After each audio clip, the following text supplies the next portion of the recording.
I always say that in Uruguay, lift a rock and a world-class musician crawls out from underneath. The level of music here is incredible. This exhibition is a tribute to the three types of music that are absolutely identified with Uruguay: Candombe, tango, and Milonga. And it's told through the work of 11 artists. Well-known artists like Ruben Rada, Jaime Roos. Also less-known artists like Amalia de la Vega, who in the 1950s was considered the most extraordinary folklore player in Uruguay.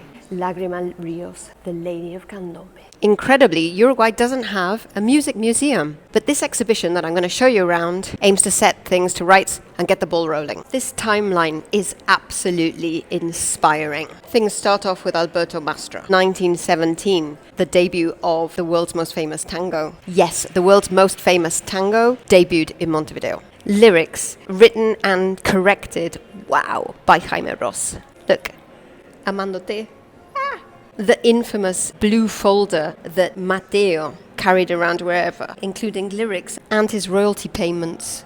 The exhibition has been inspired by the Fonoteca of Mexico. And at the very end, there's an audio-visual studio where you can sit and listen to some of the very best of Uruguayan music. But it's not all here, right? This is just a selection. These are just 11 artists. My hope is that, and the reasoning behind this museum is that this can be the start of potentially a museum of the music of Uruguay. In the Sodre, and the address in the old city is Sarandí 450. The exhibition is open until the 5th of April, Monday to Friday, 11 till 5, and Saturday, 11 till 2. It's free.